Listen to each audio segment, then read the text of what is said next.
Hey guys, tonight we begin with the rowdy, smoky, and slightly sticky world of the medieval tavern.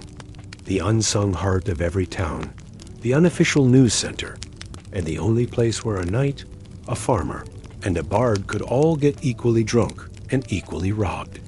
It wasn't just a place to drink. It was a place where danger, laughter, and disease mingled freely beneath a thatched roof. So before you get comfortable, take a moment to like the video and subscribe, but only if you genuinely enjoy what I do here. And let me know in the comments where you re-tuning in from and what time it is for you. It's always fascinating to see who's joining us from around the world. Now dim the lights, maybe turn on a fan for that soft background hum, and let's ease into tonight's journey together. You've trudged through a muddy street that smells like a blend of horse, smoke, and questionable soup. It's raining, of course, or just finished, so everything's slick, including your only pair of shoes. You're tired, you're hungry, and you've nearly been run over by a cart full of turnips. Twice, you need a drink.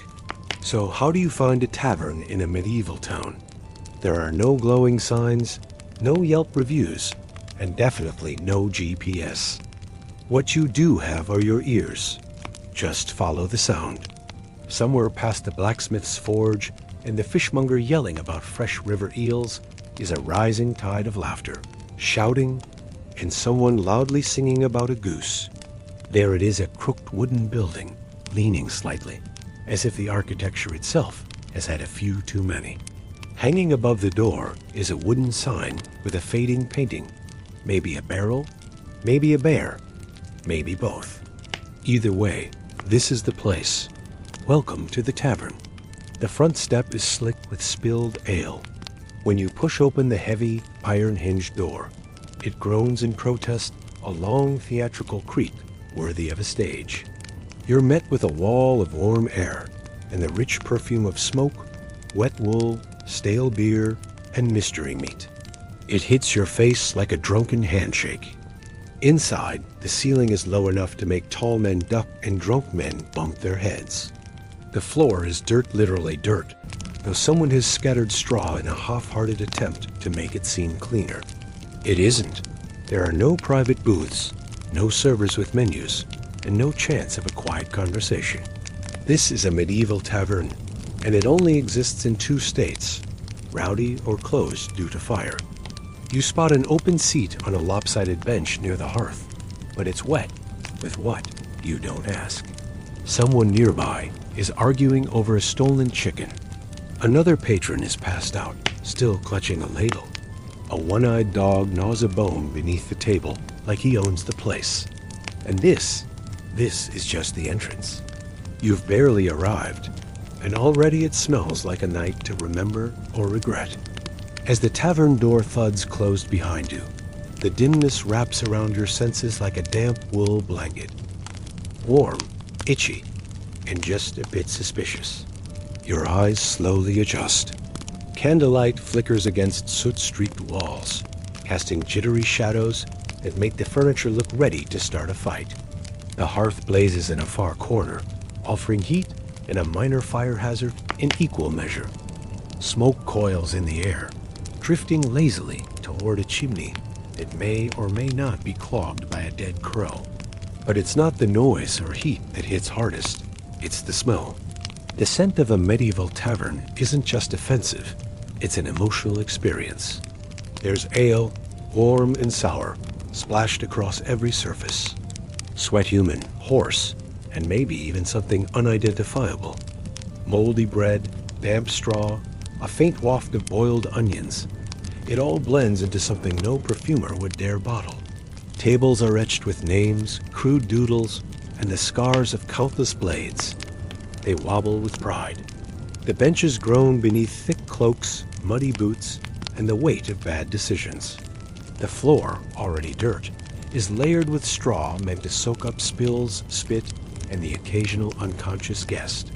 You tread carefully one misstep, and your boot might sink into something best left unexamined. The tavern crowd is its own beast. Laughter bursts from one corner, while a debate over pig prices escalates nearby. A woman slams her mug down, spilling half of it. No one reacts. A man stares at you with a dazed expression of someone either deep in thought or forgetting how chairs work. Someone sneezes. Half the room leans away in unison. Still, amid the grime and chaos, there's an odd comfort. The tavern is rough, loud, unfiltered, but it's alive. A community center without the sanitation, and with quadruple the shouting. You claim your seat. It's damp. It might be cursed. But for now, it's yours. At first glance, the layout appears to have been arranged mid-earthquake and left untouched. There's no clear bar, no cozy corners, just a chaotic sprawl of benches, barrels, and crates being used as stools. Everything's either too close or too far, depending on your level of sobriety. The hearth anchors the room. A big open fire radiates warmth, light, and enough smoke to season your lungs. Folks gather around it like moths with mugs. Those lucky enough to be close cling to the warmth. The rest rely on ale to keep the chill at bay. The bar is often a plank stretched over barrels, sagging beneath the weight of jugs, mugs, and elbows. Behind it stands the tavern keeper, who juggles pouring drinks, barking orders, and delivering death stares to anyone behind on their tab. There are no menus, just ask what's available and brace yourself. The answer is usually ale or shut up and wait. A narrow staircase, possibly original and definitely splintery, leads upstairs. A single boot dangles from the railing decor, or warning. No one really knows. Some taverns have a back room. It might hold barrels. It might host dice games. It might be where the last person to insult the barmaid disappeared. Best not to ask. The windows are covered with greased cloth or animal hide. The walls are stained dark with soot. Every surface is worn smooth by time, spilled drink, and the passage of generations and possibly chickens. And yet, despite the clutter and noise, the place runs like a strange kind of clock. Everyone knows where to stand, when to shout, and who to avoid. It's not tidy, but it works. Every tavern has its ruler, and it's not the local lord. It's the tavern keeper. They may not wear a crown, but make no mistake. They command the room. Cook, server, accountant, bouncer, sometimes executioner, the tavern keeper does it all. If it's a man, he's likely barrel-chested and gruff, carved from gristle and bad choices.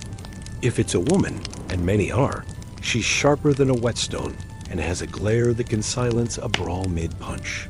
Either way, they've seen everything and cleaned worse. They nod to regulars, eye strangers, and knock out troublemakers with whatever's in reach. They keep tabs in their heads.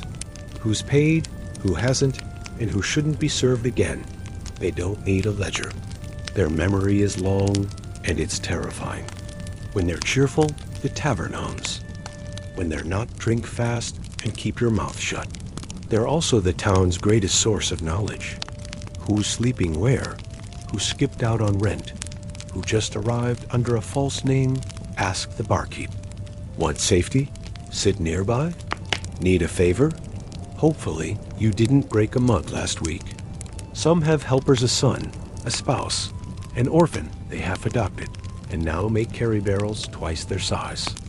These assistants run drinks, mop floors, and try not to spill anything or get stepped on by someone who's had one too many.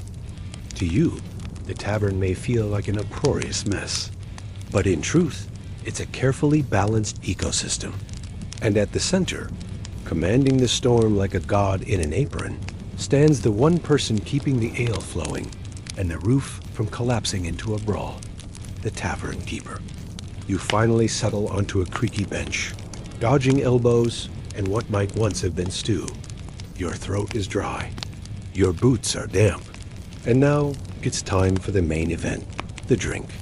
Don't expect a wine list or a fresh mug. This is a medieval tavern. Your options are few, lukewarm, and potentially life-threatening. First up, ale. Unfiltered, unpasteurized, and likely brewed in the same room the dog sleeps in. It's thick, cloudy, and often comes with extra bits of grain, floating yeast, or even a stray whisker from the last customer. It has never cold there, there's no ice, and no one asks how long it has been sitting in the barrel. You simply drink and hope. Then there's mead honey wine. Sounds luxurious, doesn't it? In truth, it's sweet, strong, and occasionally explosive. If the tavern keeper brewed it themselves, it might be golden nectar or pure regret with a sting. It's often reserved for weddings, nobles, and the one bard who insists on being paid in gold or mead. Next, cider, sharp and tangy. It is made from apples that were either freshly picked or forgotten in the dirt a few weeks ago. Served in chipped mugs that double as breakfast bowls.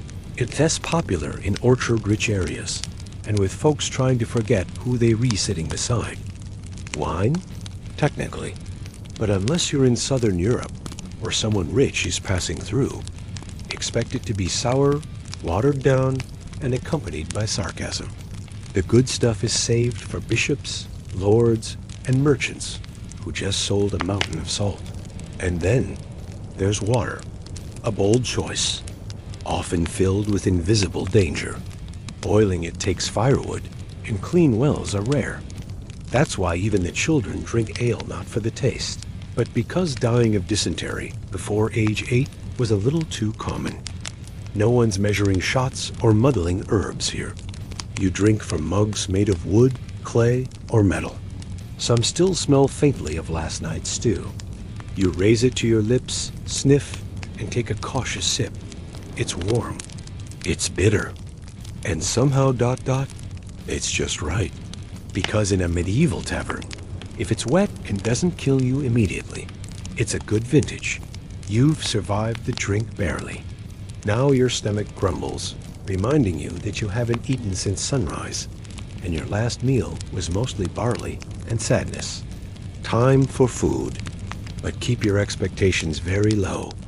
There's no menu, no waiter, and definitely no one asking if you're allergic to nuts. You don't place an order, you ask what is left and hope it is hot and only mildly mysterious. The star of the table is usually pottage, a thick, simmering stew made from grains, vegetables, and whatever protein happened to be lying around. It's been cooking in the same pot since Monday. It's now Thursday. New ingredients are added daily. Nothing is removed. It's more archaeological layer than recipe. If meat is involved, congratulations. It's probably rabbit, pigeon, or the unlucky chicken that got too close to the fire. If it's game, it could be delicious, or it might be aged past reason and seasoned with desperation. Your bowl is either wood or clay. Your spoon? Possibly your fingers. Most people carry their own knife. It's a bring-your-own cutlery affair. Don't expect napkins. You'll be wiping your hands on the sleeve of your tunic or a shared cloth that's seen things best left forgotten. Bread is also an option. It's tough, dark, and dense more a weapon than a food. If it's soft, it was baked today. If it's hard, it was probably baked last week. Either way, it goes well with cheese that smells like old boots and has developed a personality of its own. Sometimes there are salted fish. Occasionally pickled eggs. Once in a while, the tavern keeper might offer a special, which usually means we had too much of this lying around. Flavor? Optional. Texture? Unpredictable. And yet, in the soft flicker of firelight, with warmth in your hands and the din of the tavern around you, it's not bad. It's filling. It's hot. And if you don't look too closely at what is floating in your bowl, it might even be comforting. You're not here for fine dining. You're here to eat like a survivor. You're here to eat like a survivor. Once you've found your seat, ideally one without a knife sticking out of it, you begin to notice the true entertainment, the people. A medieval tavern is, in its own way, the original social feed. It's loud, chaotic, half-true, and entirely committed to oversharing. To your left, a red-faced farmer is deep into his fourth ale. retelling the same story about his cow giving birth sideways.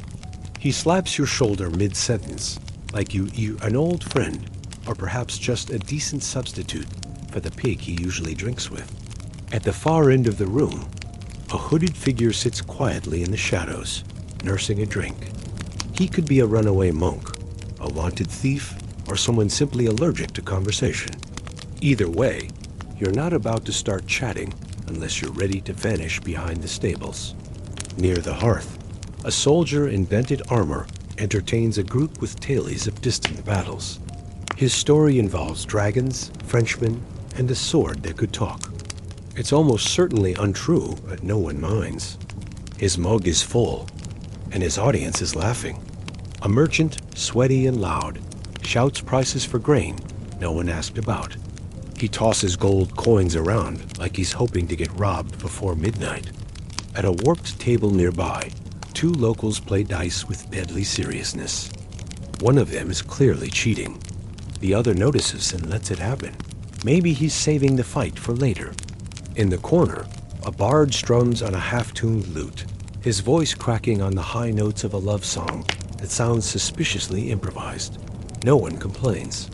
He's wearing pants and mostly in key already better than last night's performer. Women drift through the crowd. Some are tavern staff. Others are working their own trade. They're sharp-eyed, confident, and absolutely not to be underestimated. They'll laugh with you, flirt with you, or knock your teeth out, depending on your tone. Children dart between legs, swiping crusts of bread or the occasional coin. No one stops them. It's simply part of the evening's rhythm. Everyone's watching, drinking, scheming, and pretending not to notice the man half hidden under a table. This isn't just a place to eat and drink, it's a stage. And tonight, you're part of the show. Forget lutes and ballads for a moment.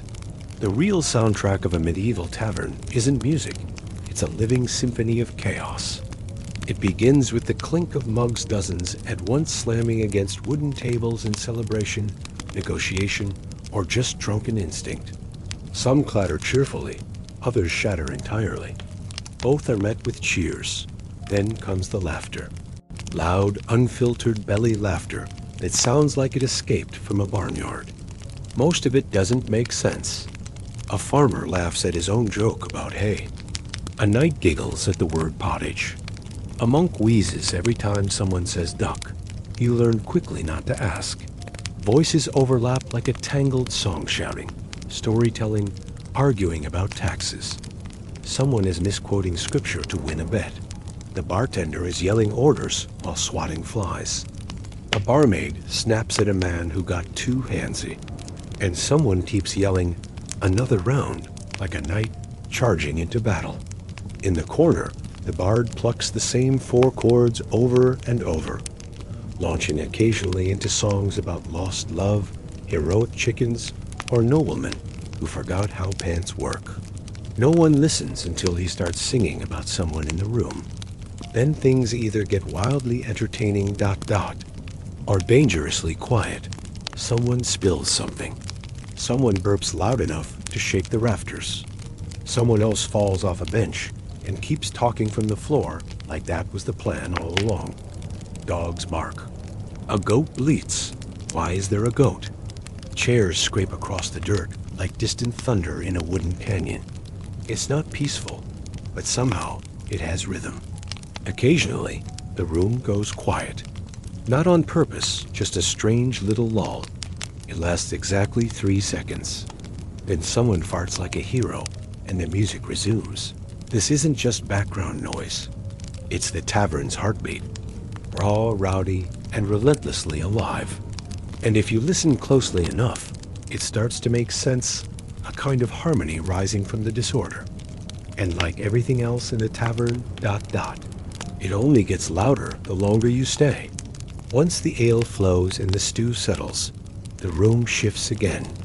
It becomes a medieval casino minus the velvet ropes, and with considerably more shouting.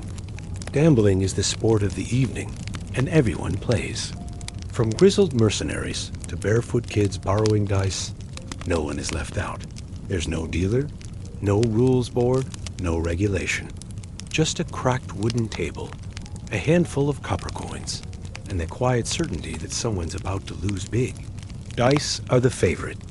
Carved from bone, wood, or anything handy, they clatter across tabletops like tiny thunderstorms. Every roll is met with cheers, groans, and the occasional accusation of witchcraft. No one trusts the dice. Everyone uses them anyway. Sometimes, in fancier towns, there are cards. They're hand-painted, worn to the edges, and usually missing one or two. The rules shift based on who's explaining them. One minute you're matching numbers, the next you're slapping symbols, or maybe just pretending to understand. It's like poker, but with more yelling. Bets range wildly.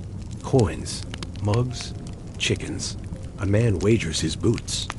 Another bets his own freedom for the night. He loses. The regulars are smooth. They shuffle fast, roll slow, and smile too wide. Cheating? Of course. It's half the point. A hidden die here. A marked card there. A deliberate cough when someone's about to win.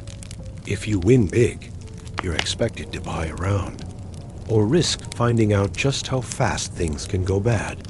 If you lose, you smile, act like it was your plan all along, and quietly edge your chair toward the exit. Other games pop up too. Arm wrestling, thumb wars, and the ever-popular Who Can? The challenge is simple. Drink the most without tipping over. The prize? Applause. The consequence? A night under the table and a headache that lasts until next market day. The rules don't always make sense, and the stakes often seem ridiculous, but the energy is infectious. In a medieval tavern, luck isn't just a game. It's a wager made with your coin, your pride, and sometimes ... your pants. As the night wears on, and the air grows warmer and thicker with the scent of ale and firewood, a different kind of spectacle begins to unfold, one woven from words, music, and fearless nonsense. It's story time, medieval style. A bard clears his throat in the corner, his fingers coaxing hesitant notes from a half-tuned lute. The strings squeak like old boots, but he plays with a swagger born of confidence, not talent. With a dramatic strum, he launches into a tale of heartbreak and heroism, something about a knight who fell in love with a mermaid and drowned reciting poetry. No one believes a word. Everyone listens. That's the magic here. Truth is optional, but entertainment is sacred. Soon, others join in. Not performers, just patrons, flushed with drink and courage, ready to share their own wild tales. One man swears he wrestled a bear and lived to drink about it. Another claims he saw a witch turn a cow into a goat. A third insists he's related to Charlemagne on his mother's cousin's side. Each tale starts the same. You won't believe this, but they're right. We don't, but we want to. Boasts swell into ballads. Accidents become legends. Someone tells a joke so awful, it loops back around to being funny. Someone else recites a poem, likely stolen from a monk's notes. The room claps, laughs, or throws bread, depending on how much they enjoyed it. Every so often, a scold or minstrel might pass through traveling professionals who trade stories and songs for coins, meals, and maybe a warm place to sleep.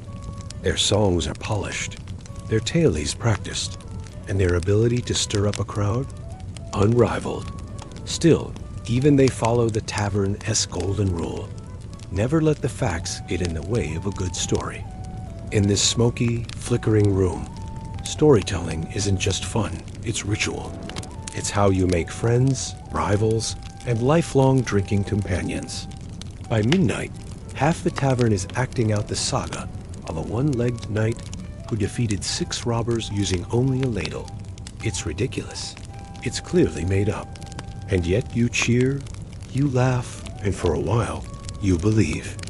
Because in a medieval tavern, every liar is a legend, ... if the story's good enough. As the ale continues to flow, something else bubbles to the surface. A familiar tension, soft and ridiculous.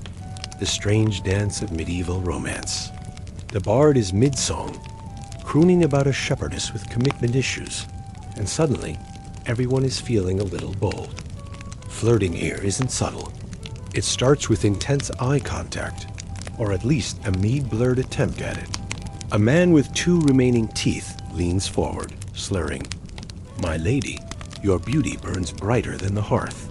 She responds by tossing a crust of bread directly at his forehead. The room erupts in cheers. Others try more gently.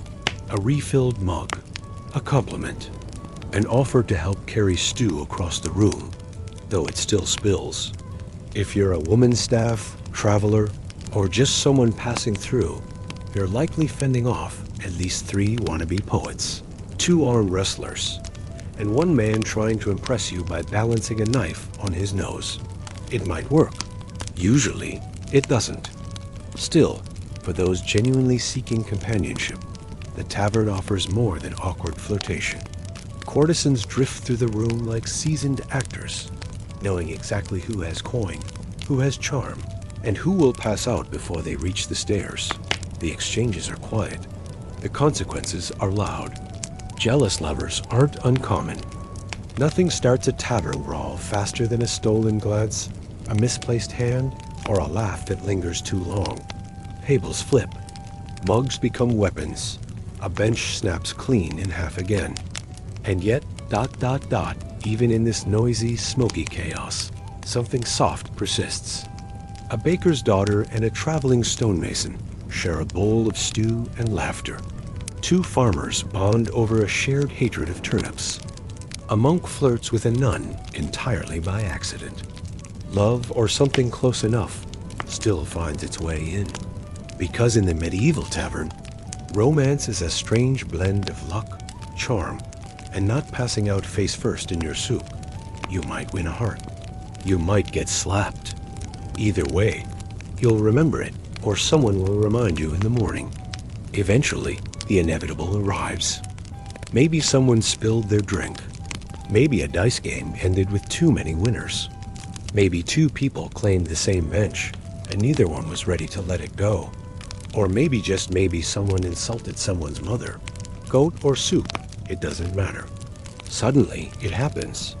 The tavern, once a blur of music and laughter, shifts in an instant. A stool flies. A mug crashes to the floor. Someone yells, "Hold my bread." And someone launches themselves over a bench with all the grace of a drunk catapult. No one surprised. In fact, most people don't even stop drinking. A bar fight in the Middle Ages isn't a shock. It's practically a feature. And though it sounds frightening, it's usually more farce than fatal. Fists swing wide and miss their mark. Someone stumbles and lands face first in someone else's dinner. Beards are tugged. Shirts are torn. Someone loses a shoe. The tavern keeper shouts commands like a general, wielding a ladle in one hand and a club in the other, ready for whatever comes next. Now and then, someone joins the fight without knowing why. They just saw movement, heard shouting, and leapt in fists first. Others make casual bets from the sidelines or lift their mugs out of the splash zone. Weapons? Rare. Most know better. Drawing steel in a tavern can escalate things quickly, and no one wants to be banned from the only place in town serving hot food and warm ale. Eventually, the fight fizzles out like a candle. One man slumps against the wall, apparently rethinking his life. Another lies flat on the floor, and just stays there. No dramatic ending. No applause. Just exhaustion. And then, almost magically, it's over. The fighters are separated. Mugs are refilled. A tune starts up again in the corner. Within 10 minutes, laughter has replaced the shouting even from the man with the bleeding nose. No grudges. No lawsuits. Just bruises, good stories, and maybe a new nickname, something like One-Eyed Arnold or Benchbreaker Bill. Because in a medieval tavern, a good fight is just another kind of bonding experience. Messy, ridiculous, and weirdly ... unifying. And if no one ends up in a cart to the apothecary, it's considered a success. Eventually, the bard has passed out halfway through a ballad. Your stomach is full of mystery stew and slightly fizzy cider. It's time for sleep, or at least an attempt at it. But don't expect a soft mattress or fresh linens. This isn't a spa. It's a medieval tavern. If the tavern offers lodging, it's likely up a narrow staircase, past crooked beams and creaky floorboards. The rooms are small, cold, and definitely shared. Privacy isn't really a thing. You'll sleep shoulder to shoulder with strangers, some snoring like cathedral bells, others muttering in their sleep in dialects you've never heard. The beds, if you can call them that, are thin straw mattresses, lumpy and home to what the locals optimistically call companions. You lay down, fully clothed, boots on, dagger under your pillow not for comfort, but just in case. Blankets are shared. So are smells. And if someone had garlic earlier, someone always had garlic. It becomes part of your dreams. If you're too broke or too drunk for a room, you sleep downstairs. Maybe on a bench, maybe under one. Maybe just curled up beside the hearth next to a dog you've never seen before. You'll probably get stepped on, definitely sneezed on, possibly used as a footrest. Even after the last mug is drained and the fire burns low, a tavern never goes fully quiet. Someone always mutters in their sleep. The fire pops. A distant snore echoes through the beams. And somewhere, someone lets out a fart so theatrical it could be a curtain call. Yet ... you sleep. Not well, not clean, but safe enough. The fire keeps the cold at bay. The tavern keeper keeps one eye open and a club within reach. And all that noise becomes something else, a lullaby made of footsteps, whispers, and the soft clatter of mugs. When morning comes, it doesn't arrive gently. Light creeps in through the cracks like a nosy stranger, poking at your eyelids until you groan. The tavern is different. No, not silent, but subdued. The kind of quiet that follows a storm. Someone's boot is on your chest. Someone else nearby mumbles about taxes and sheep. The bard is asleep under a table, still holding his lute like a beloved. A chicken hops across the floor, pecking at old crusts. No one wonders how it got in. The fire has mostly gone out, leaving the air smoky and chilled. A few brave souls begin to rise, groaning like old ships in high waves. One man sits up, blinks around the room, and promptly lies back down. The tavern keeper is already up, of course they are. They bang a ladle against a mug like it's the village alarm bell and bark, up or out. There's no breakfast buffet. If you're lucky, the pottage has thickened. The bread is reheated. The ale is diluted to near water. Complaints require energy no one has. Some just dunk their heads in a rain barrel outside and call it good enough. You check your coin pouch. 2 coppers and a button. Not bad. Your boots are still here. One has a suspicious bite mark, but they're yours. That's a win. New faces wander in. Early risers. Farmers. Travelers. People who need a drink before facing livestock, taxes, or worse. Neighbors. The tavern stirs again, like a beast waking slowly. Someone begins retelling a story from the night before. Only now there were 2 fights, and the bard's song summoned a ghost. Everyone nods. Sounds about right. The night was wild. The morning is grimy and groggy. And yet, you smile, because you survived it. You felt the sweat, the smoke, the sticky floor beneath your boots. You endured the shouting, the flirting, the stew, and possibly a flying bench. And somewhere through it all, one thing became clear. This tavern wasn't just a place to eat and drink. It was the heartbeat of the world you lived in. No phones, no newspapers, no social networks. If you wanted to know what was happening in the world, you didn't look at a screen. You stepped into the tavern. This was where news traveled. A merchant could share whispers from the coast. A soldier might describe a battle as though he had just walked off the field. And a bard could take all of it and turn it into a song, one that stitched the village together, even if the lyrics changed every night. It wasn't just about drinks or dice. It was about connection. A farmer sat beside a blacksmith. A pilgrim broke bread with a thief. Strangers became friends, at least for the length of an ale or two. Here, social lines blurred. Rumors were born. Deals were made. Grudges were either buried or made worse, depending on how the dice landed. The tavern was where business happened. A place to shake hands, spill cider, and make promises that may or may not hold by morning. It was a court, a confessional, a stage. You could find work, lose your purse, fall in love, or start a feud before the candles burned low. But above all else, the tavern offered something far more valuable than coin or ale. Relief. Relief from cold nights, from endless toil, from the quiet terror of surviving in a world that was always one bad winter or sickness away from disaster. For a few brief hours, you could sit by a fire, hear a bad joke, sing a worse song, and forget how heavy the world was outside. Even if the ale was warm, the bed was scratchy, and the stew had more bones than meat, the tavern gave you something simple and profound. It gave you a place to feel alive. And in an age when disease, war, or a sharp wind could end your story without warning, that was no small gift. So when you stepped inside, you weren't just buying a drink. You were buying a moment, a tale, maybe even a warm spot near the fire where dreams still flickered. Because long before pubs, coffee shops, or message boards, there was the tavern. Loud, dirty, honest, and utterly unforgettable. And now, we travel far from that smoky firelight, to another kind of legend, to a woman whose name still echoes across the sands of Egypt. Before she became the most iconic face of the ancient world, sculpted in limestone with high cheekbones and a gaze like eternal calm Nefertiti, was a mystery.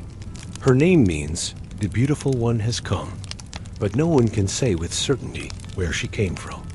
Some believe she was born of royal blood in Egypt, the daughter of a powerful court official, possibly even the sister of the man she would one day rule beside. Others whisper she was a foreign princess, sent across desert and river in a diplomatic marriage.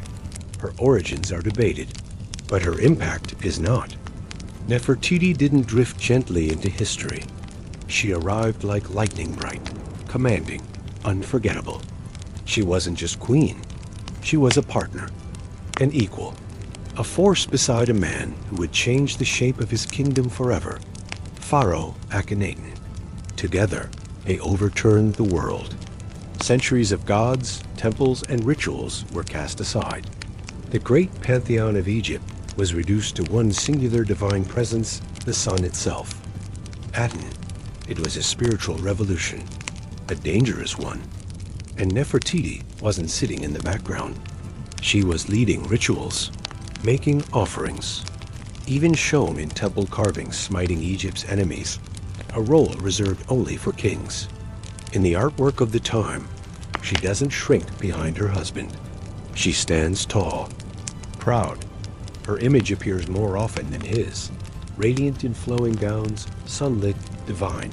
Perhaps she wasn't just queen. Perhaps she was Pharaoh, but boldness has a cost.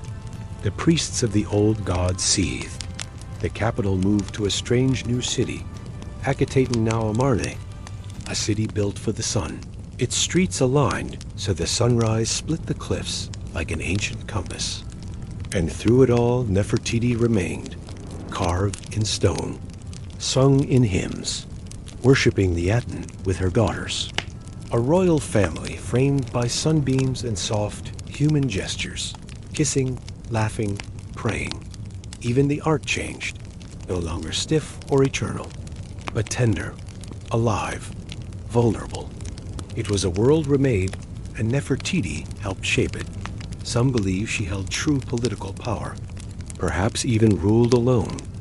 Under the name Nefertiti, there are signs, inscriptions, whispers in the ruins. But then, she vanishes. No tomb, no body, no clear end. A woman whose face defined a kingdom simply disappears. And that silence? That is where her legend truly begins.